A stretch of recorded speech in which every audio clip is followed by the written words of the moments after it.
చావా ఈయన గురించి చాలా పెద్ద హిస్టరీ ఉంది. తెలుసా ఫ్రెండ్స్ ఏంటో?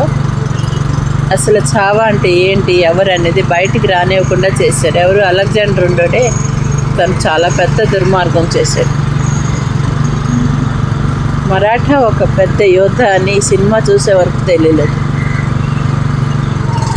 చావా ఛత్రపతి శివాజీ కొడుకు. చావా అంటే కొడుక్కి చావా అని చెప్తారు.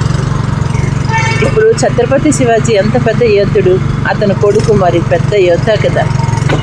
ఆయన అలెగ్జాండర్కి ఎలాగైనా చంపాలి.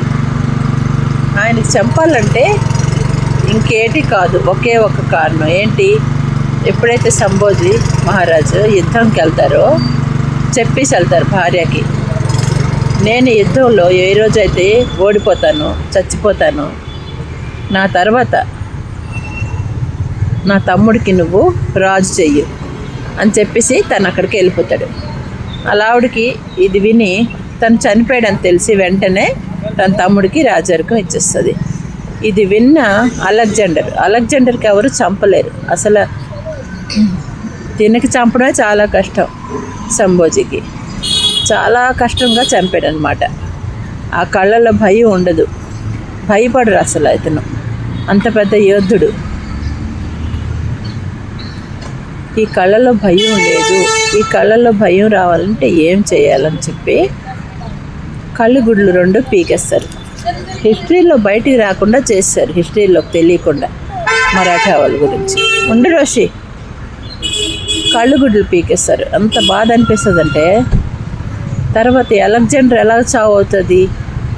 ఎప్పుడైతే అలెగ్జాండర్కి తెలిసిందో మళ్ళీ రాజాకు ఇంకొక తమ్ముడికి ఇచ్చారని, అంటే ఇంకొక చావా మళ్ళీ పుట్టించాడా అని చెప్పి ఆ భయంతోనే తను చనిపోతాడు అలెగ్జాండర్.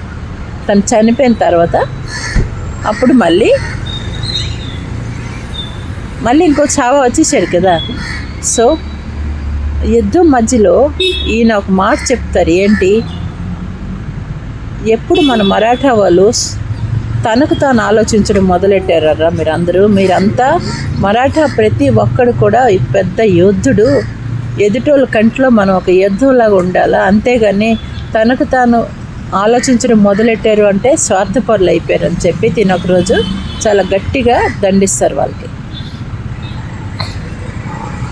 ఈ చావా ఈయనకి చంపడం అంటే ఈయనకి చంపేటప్పుడు ఫ్రెండ్స్ ఎంత బాధ అనిపించిందంటే ప్రతి మనిషి ఈ సినిమా చూస్తే ఏడ్చుకుంటూ కన్నీళ్ళు కంపల్సరీగా వాళ్ళ కంటిలో రావాల్సిందే, అంత ఏడుపు ఇది చూసినప్పుడు. అంతేకాదు ఈ సినిమా వచ్చాక ఇప్పుడు ఈయన కోసం ఇగో బర్త్డే అని చెప్పి సెలబ్రేట్ చేసుకుంటున్నారు.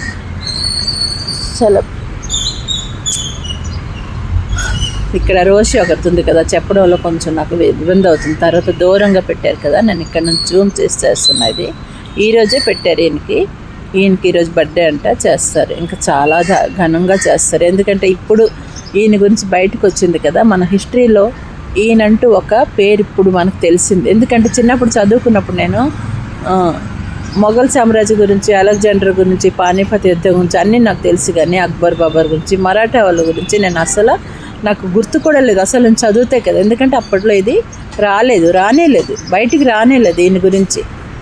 మరాఠా ఒక యోధుడు అని చెప్పి ఈ మూవీ చూసాక మనకి ప్రతి ఒక్కరికి తెలిసింది. సో ఈరోజు అందుకే మళ్ళీ ఈయనకి చాలా ఘనంగా జరుపుకుంటున్నారు.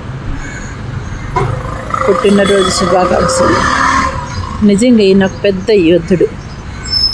యోధుడు.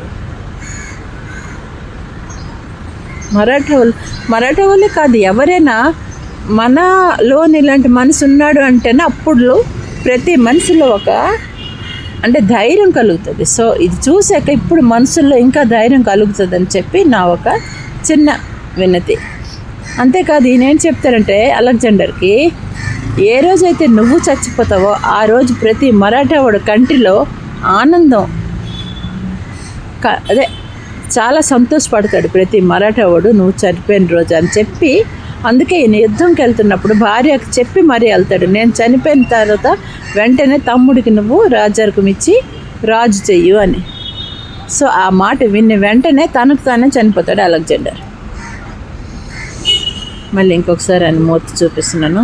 దగ్గరికి వెళ్ళి తీయచ్చు, వీళ్ళు నాకేమనరు, వీళ్ళంతా తెలిసిన వాళ్ళందరూ, అయినా కూడా సిగ్గు. మార్నింగ్ కదా. Good day, good morning.